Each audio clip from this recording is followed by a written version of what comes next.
এই দুটি বিল্ডিংয়ের ডিজাইন করেছেন একই আর্কিটেক্ট অ্যাড্রিয়ান স্মিথ। তবে পার্থক্য হল ডানের বুর্জ খলিফা ইতিমধ্যেই তৈরি, আর এখন এটাই বিশ্বের সবচেয়ে উঁচু ভবন।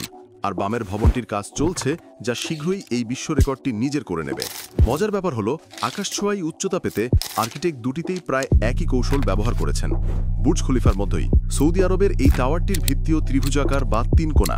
এতে বিল্ডিংটি মজবুত হয়, আর সাধারণ চারকোণা ভবনের চেয়ে এতে অনেক বেশি জানালায় বাইরের দৃশ্য দেখা সম্ভব।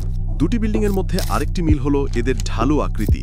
দুটি বিল্ডিংই নিচ থেকে উপরের দিকে ক্রমশ শুরু হয়ে গেছে।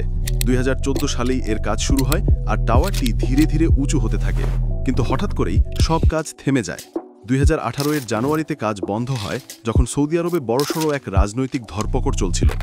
জেদ্দা টাওয়ারের মূল ব্যক্তিরাও গ্রেফতার হন, যার মধ্যে ছিলেন সৌদির সবচেয়ে ধনী ও প্রভাবশালী একজন ব্যবসায়ী। রাজনীতির প্যাচে পড়ে এখন এটা পুরোটাই অনিশ্চিত যে এই মেগা প্রজেক্টের কাজ আদৌ শেষ হবে কিনা।